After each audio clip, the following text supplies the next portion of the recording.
شعیب اختر هم د آی سی سی چیمپئن ټرافي حواله سره یو ډیر غټ بیان جاری کړی دی. شعیب اختر صفا الفاظو کې ویلي دی کچره آی سی سی چیمپئن ټرافي د پاکستان نه اوزي، آی سی سی چیمپئن ټرافي هوسټینګ د پاکستان نه ختم شو، یا انډیا ټیم پاکستان ترا نغلو، یا پاکستان چیمپئن ټرافي هوسټ نه کا انکار ته کو بایکاټ ته کو، نو پاکستان کرکټ بورډ ته $100 ملین نه زیات نقصان ملاويږي. $100 ملین نه زیات نقصان به پاکستان کرکټ بورډ ته ملاويږي. دا سټیټمنټ شعیب اختر جاری کړی دی. جی په دې خبرو باندې دغه کرکټ لیجنډز چې کوم دي، کرکټ سٹارز چې کوم دي، ایکس کرکټرز چې کوم دي، په دې باندې زیات ویږي چې د انډیا د پاکستان میچ نه څومره ریونیو جنریټ کیږي، یا یو ملک چې کله آی سی سی ایونت هوسټ کوي نو هغه څومره پیسې ګټي. لکه شعیب اختر ویلي دي $100 ملین نقصان به کوي کچره پاکستان نه د هوسټینګ واغښتل شو، یا د انډیا ټیم پاکستان ترا نغو د هوسټینګ پاکستان پرې خو بل ملک ته لاړو نو پاکستان ته $100 ملین نقصان ملاويږي. خدا خو صرف شعیب اختر اپراکسیمیټلی حساب کړی دی، خدا تقریبا 150 ملین زکه دی کې تقریبا 70% چې کوم دی براډکاسټر د طرفه با پی سی بی ته ملاويږي. براډکاسټر سره وای براډکاسټر هغه چینل دی کوم چینل چې دا میچز په خپل چینلو باندې خای. لکه لیټ سپوز زما دا پیج دی، ز پی سی بی لویم پاکستان کرکټ بورډ لویم چې د آی سی سی میچونه ز په خپل پیج باندې چلول غواړم،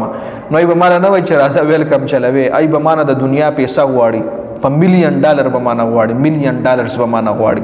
نو دی لویل شي براډکاسټینګ اوس که پی ټی وی سپورټس ته اور د آی سی د چیمپئن ټرافي میچز چلای په خپل چینل باندې، نو دی پی سی بی لوي چې زدا میچز چلوم، پی سی بی بدل رائټس ورکي، پاکستان کرکټ بورډز بدل رائټس ورکي د آی سی سی په ترو باندې، بیا به دغه پی ټی وی سپورټس پیسہ ورکای چاله پاکستان کرکټ بول نو $70 بلین چې کوم دي دا خو پاکستان ته ملاويږي. 70 ملین چې کوم دي دا به د براډکاسټرانو طرفه پاکستان ته ملاويږي. بل پاکستان کچره چیمپئن ټرافي هوسټینګ د پاکستان نه ختم شو، پس وجه به ختميږي چې انډیا پاکستان ته ناراضي، او چې انډیا پاکستان ته ناراضي نو بیا به د انډیا او د پاکستان کرکټ ختميږي همیشه، ځکه چې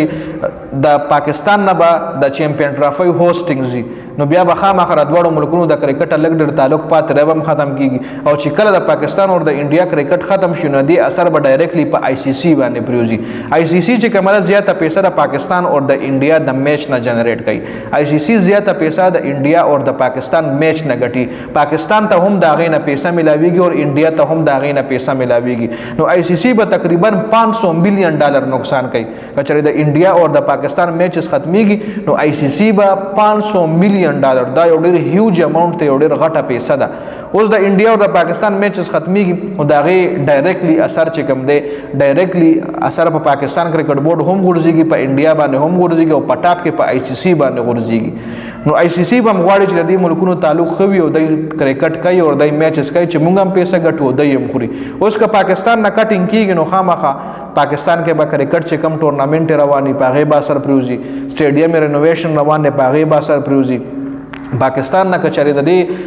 پاکستان او انډیا په میچ باندې کټینګ کیږي نو د دې مطلب دا نه چې پاکستان به بيخي خیر تکینی نه جی پیسې ور سره خو دومره هیوج اماونټ ور سره نه وي. لکه تاسو ګورئ د پاکستان د کلاډیانو د A کټګری کې چې کم کلاډیان دي هغه 40 نواله 45 लाख منتلی تنخواه اخلي. بابر اعظم او محمد رضوان تنخواه چې کومه ده 45 लाख د میاشتې تنخواه ده.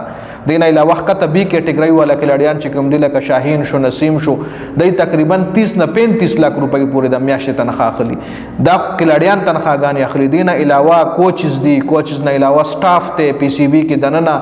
مړه بر ټاپ منیجمنت نواله خطه خاکرو به پورې کم چې جارو اخی پورې غټه غټه تنخواهګانې د اخلي، لکه دومره پیسې د پی سی بی